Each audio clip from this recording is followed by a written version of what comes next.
አዶናይ በመወዳደቅ ውስጥ በመነሳት ታላቅ ሰው ሆነሃል። እኔም በመወዳደቅ ውስጥ ታላቅ ሰው ሆናለሁ። አሁንም ሞገስና ክብር ሰጥተኸኛል። ከፈጣሪ በታች እግዚአብሔር ይስጥልኝ። በጣም ነው የማመሰግነው።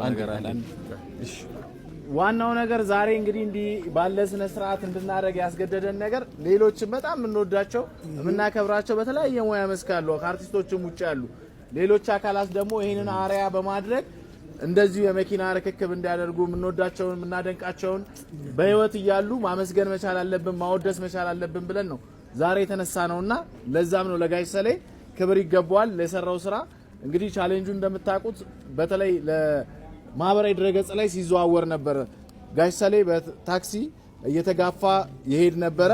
አለመታደል ሆኖ ነው እኛ ሀገር ኢትዮጵያ ስለሆነን እንጂ እንደሱ ያሉ በተለያዩ ዓለም ላይ ያሉ ፊልም ሰሪዎች፣ ቲያትር ሰሪዎች ተከብረው እጅግ ቅንጡ የሆኑ መኪናዎችን የሚነዱበት ሁኔታ ነው ያለው።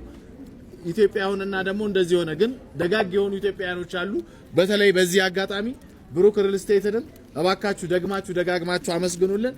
ትሪፕል ኢል ሆቴልንም ይሄ ፕሮግራም እንዲሳካ ስላደረገ፣ ሌሎችም የመገናኛ ብዙሃን ባለሙያዎች፣ የሶሻል ሚዲያ ተጽዕኖ ፈጣሪዎች በዚህ ሰዓት ቀጥታ በተለያየ ማህበራዊ ድረገጽ እየተሰራጨ ነው።